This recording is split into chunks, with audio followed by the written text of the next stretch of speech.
Hi, hello, welcome back to my channel. If you're new here, hey, my name is Chantel, and I'm so glad you clicked on this video for this week's vlog. I basically am just trying to get out of a reading slump. I just don't feel like reading anything, and I read 7 books in August so far. Today is August 25th, and so we have 6 more days of August, and I don't know, I just don't feel like reading a whole lot. I did read 12 pages of It Happened One Summer by Tessa Bailey, and I don't know, I feel like that book in particular is kind of putting me in a slump because something happened in that book that I just rolled my eyes at, and I felt like it was only done to market towards people who read smut. I don't really want to spoil anything, but basically, like, just under the halfway mark, they physically get together, and even though one of the characters said that they didn't want to do that, they basically just went against their own morals or values. And that just really frustrated me because I felt like it was only put in there to sell more books, to appeal to that kind of audience who reads a lot of spice or reads that kind of thing. And I think that the book so far would have been better without it. You could have really amped up the longing and yearning part of it, but it was just to appeal to people who read a lot of spice. And I mean, if you're that kind of reader, I'm not bashing you in any way. Please don't, I'm not saying that you're evil or anything like that. Please don't misunderstand me. But I just also kind of rolled my eyes because I don't know, I feel like it could have, I know it's a rom-com, but I think it could have emotionally been more, I don't know, I think it could have been emotionally more mature versus just rushing into the physical aspect of it. Because it's like, are they falling in love? Or are they falling in lust? I don't think they're falling in love. I think they're falling in lust. And it's like, I don't know, if people really wanted that, they could just watch Love Island, or you know what I mean.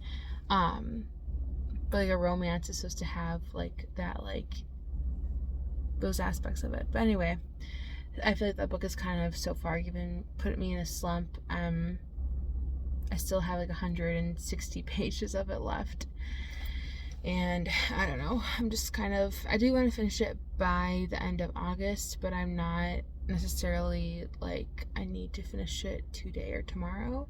So I think I'm just gonna kind of read a couple pages here or there and then just finish it by what would it be, Sunday, right? Or Saturday, one of the two, whatever is the last day of August. I can't remember in my head. I don't have a calendar by me, but my goal is basically I got a bunch of books from the library, which I know I said that I was probably not going to get a bunch of books from the library because I wanted to read the books physically on my shelves, but nothing really is appealing to me, and I kind of want to do like a little bit of a taste test. So like a library book taste test. I thought that'd be cute. I'm just gonna turn off my truck. That way you guys can hear me better. I'm gonna do a little bit of a library taste test, and so I'll show you the book, I'll read the first chapter, and then kind of give you my thoughts if I'm gonna continue or not, and I'll keep on going until there's a book that I really, really want to read, and hopefully that is the book that pulls me out of my reading slump. I don't like being in reading slumps. I feel so unproductive when they happen, and I know it's not my fault, but it's just like, I do want to read, it's just nothing sounds good, and whenever I do read, it feels like a chore, and I hate that feeling, because I love reading, I love watching reading content, but I haven't been watching reading content either.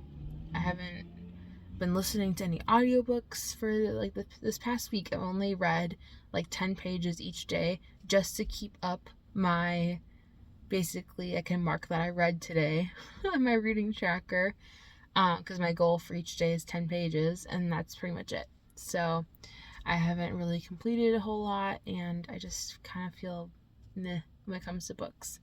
So that's my agenda for this vlog. Hopefully when I do get kind of pulled out of it, then I can be more excited about the books I read and all that and stuff. So yay! I will update you when we start the taste test. Hi, hello. So I'm currently in bed.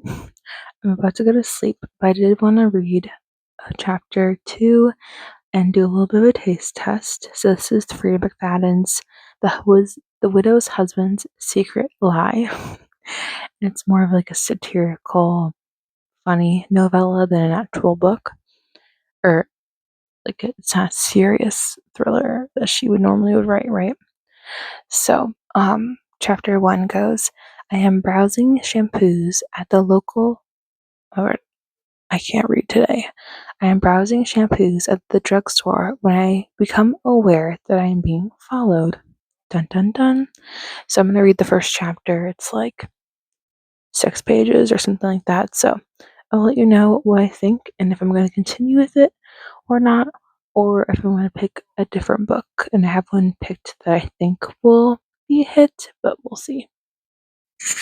Okay, so I finished chapter 1, and again, it's like 7 pages, so I will definitely continue.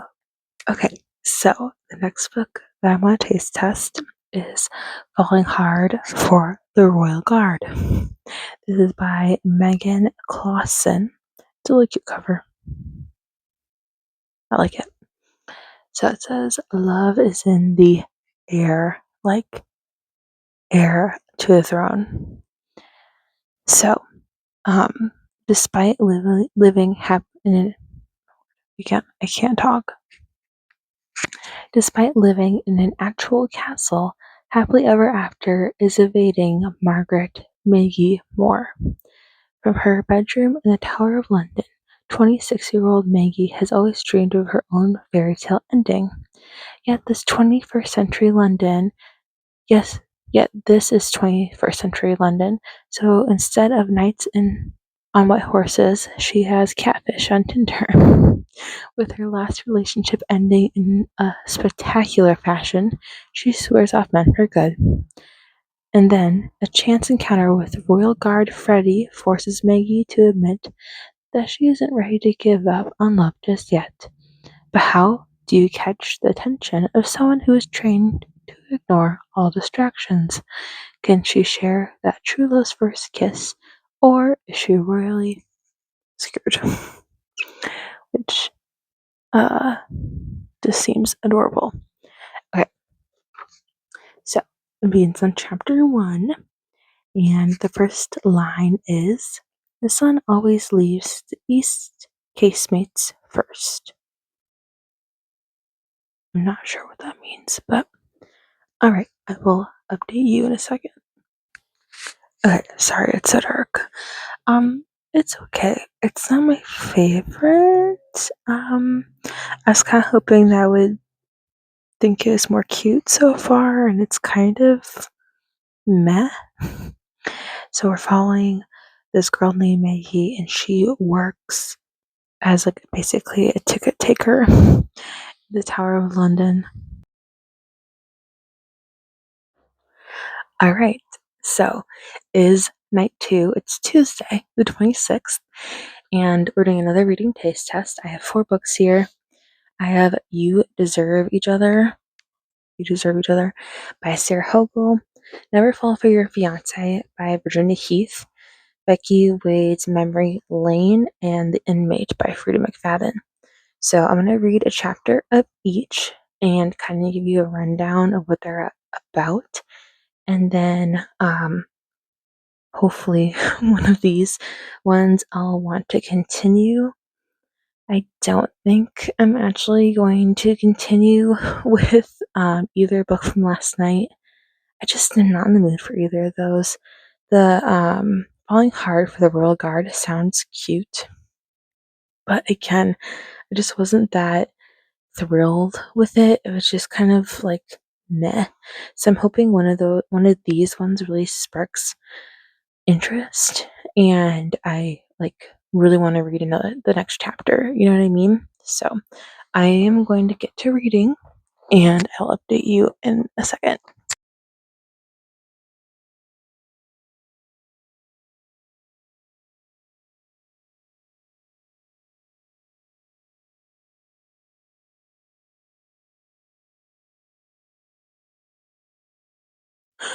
Okay, this is really cute. I like this so far.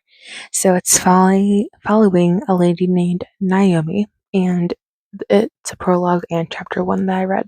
So first, the prologue is like she's on a second date with Nick, and she's like, "Oh my word, I really want him to kiss me." They're at this little drive-in movie theater. It's super cute, and then he does end up kissing her, and then it like flashes forward a year and 9 months later, and basically they're engaged, and she doesn't hate his guts, but like she kind of hates his guts, and basically she wants out, but at least here on the blurb on the back, she can't end their engagement because they said whoever ends the engagement basically has to pay for everything, and she doesn't want to do that. So, um, yeah, and Nicholas kind of has the same feelings. She finds out, and basically, and it becomes like a battle of pranks and sabotage and all this stuff. And then basically, they realize they still love each other. They were just stuck in a rut. Blah blah blah. And it's in a small town in Wisconsin. I don't know if Morris is an actual town or not. I have to look it up. But yeah, it's set in Wisconsin, so point already for there if you don't know that's where I'm from. So the next one is Never Fall for Your Fiancé. It's a really cute cover. I like this cover. I like orange covers. I don't know what it is. There's not so many books that have orange covers. So whenever I find one, I'm like, hey, I like you. This one is about a guy named Hugh Standish, Earl of Fareham, and he doesn't want a wife, but his mom is determined to make him find one. So basically, Marvina is this woman that he convinces to to pose as his fiance while his mother is visiting. So fake engagement, and then basically, they're obviously gonna fall in love. And let's see, hopefully the first chapter isn't super long. 14 pages. Okay, it's a little long for a first chapter, but we'll be fine. This book takes place in 1825. Well, 1825, presumably 1826, as it says late November 1825. I'm assuming it'll be across more than just, well, you would think. Let me see. You would kind of hope they didn't fall in love in like a week, but knowing like historical romance, it could be that. And then I'm gonna go to The Inmate and then Memory Lane by Becky Wade because I think I want to break up some of the rom-com romance in between something like more of like a thriller, because otherwise it's like, okay, they all kind of start blurring together. So I'm going to put this book in a maybe section, and then I'll start reading Never Fall for Your Fiancé, let you know how I felt, The Inmate, let you know how I felt, and then Memory Lane. Sounds like a plan. This one is also super cute, so I don't know what I'm gonna do because this was super cute. So basically, Hugh, like I said before, doesn't want a wife. Writes to his mama, "Hey mom, I actually have a fiance. Can you get off my back?" His mom was coming from the Americas from Boston, America, to come visit him in England, and basically he's like, what am I gonna do? Because I made her up. And then he meets a woman named Marina. That is what he wrote his mother that his fiance's name was. And he's like, oh, how wonderful. I have been lying to my mom, and you're exactly what I need. The last line is actually kind of cute. So he goes, I've never had the good fortune to meet anyone called Marvina before today. Hugh felt himself grin as the tiny shoots of salvation instantly bloomed. How positively, perfectly serendipitous. So that's really cute. Okay. So we've got two books so far that I want to read, which is very good for me since I haven't been really wanting to read anything. The next one is The Inmate by Freed McFadden. And basically, it's about a girl named Brooke, and she is a new nurse practitioner at a maximum security prison. And she is taught three crucial rules. Number one, treat all prisoners with respect. Two, never reveal any personal information. And three, never ever become too friendly with inmates. But nobody knows that Brooke has already broken the rules. Nobody knows but her intimate connection with Shane Nelson, one of the penitentiary's most notorious and dangerous inmates. They certainly don't know that Shane was Brooke's high school sweetheart, the star quarterback, the golden boy who's serving a life sentence for a series of grisly murders, or that Brooke's testimony was what put him there. But Shane knows. He knows more than anyone, and he will never forget. Ooh, dun dun dun. Okay, so I think her chapters are relatively short. Yeah, 9 pages. Love that for me. Okay, I'm going to read this 9 pages, and I'll let you know if I want to continue. Usually, her books, I do want to continue, so we'll see.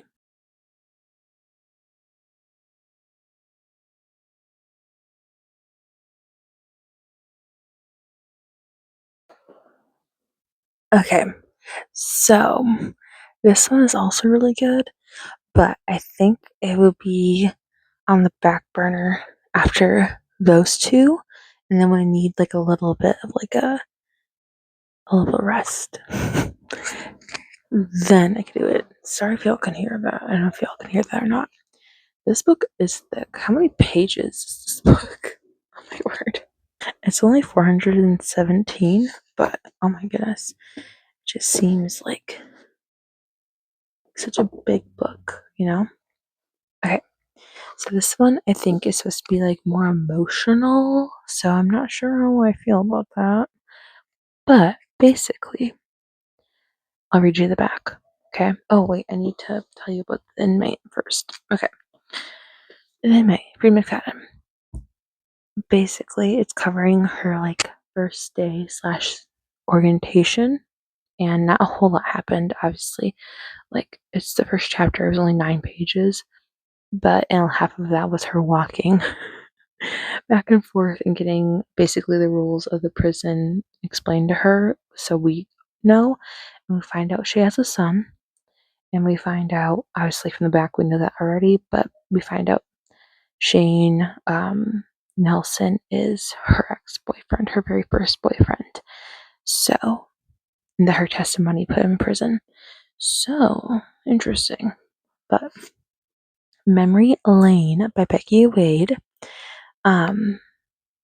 It's a Sons of Scandal romance, which is kind of a funny name for a Christian author. But basically, it says after surviving a trauma several years back, Remy Reed, Reed, relocated to a cottage on one of Maine's most remote islands. She's rearranged her life just the way she wants it, spending time working on her wood sculptures and soaking in the beauty of nature. It's quiet and solitary until the day she spots something bobbing in the ocean. Her binoculars reveal the something to be a man, and he's struggling to keep his head above water.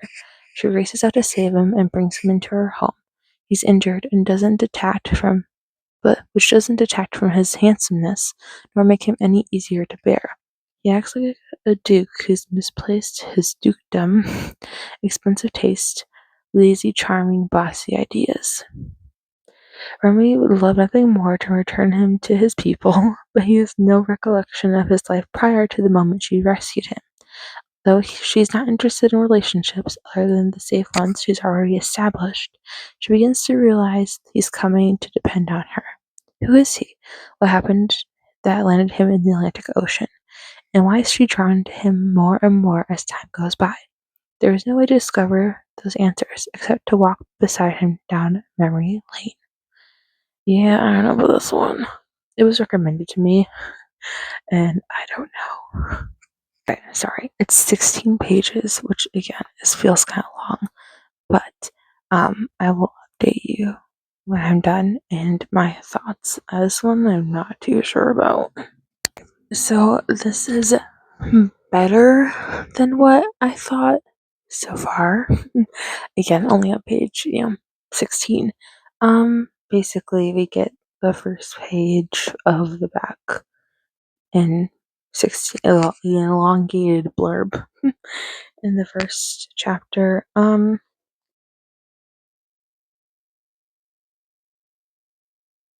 Yeah, I don't know. This one already it's kind of meh. I think I'm going to put it in my pause pile and then eventually I'll read it. But I'm going to work on You Deserve Each Other and then on to whatever book I'm in the mood for, whether it's a thriller or a romance. And yeah, so that's good. At least I found something that I want to read that sounds really cute. This one I will just put on the back burner. It wasn't bad or anything. It just, I don't know, it's okay. So that's it for today. Or, well, yeah, probably because I have to work really early tomorrow morning, like 4 a.m. So I'll let you know when I read something more, and hopefully we can get a book or two read by the end of the month. I need you to realize how good this book was. I need you to grasp how much I love this book. Okay, this was 6 stars. This was probably one of my all-time favorite reads, and I know that's saying a lot. Like it takes a lot to be a 6-star read. This book had nothing bad in it. It was perfection. There was only one minor, like I had to skip a few sentences that was bad, or it was like a sex scene, but it was just a few sentences and it was beautiful and I didn't cry, but I almost did. And this really, really pulled me out of my reading slump. I feel like this book really helped me. And this is book 70 this year, which is also cool. So yeah, this book was 354 pages and it didn't have an epilogue, which I would have liked, but I did go on the author's website and read her the brunch You Deserve Valentine's Day brunch and the Just So You Know short story, and they were very cute. So, which was an additional like 25 pages or something like that. So I didn't even count it because I didn't count it as another book read because it was so short.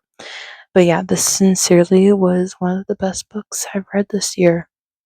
Probably that I read in a really long time. It made me laugh out loud so much where I literally was like cracking up. It's so funny.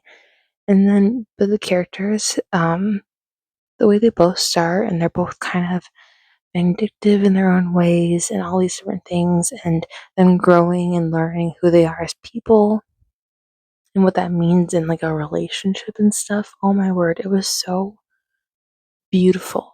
It wasn't just funny, but it was just so endearing and so charming and just It was so enjoyable to watch two people fall back in love and realize that they've loved each other the whole entire time. They just didn't know how to cope with the surrounding parts of their relationship.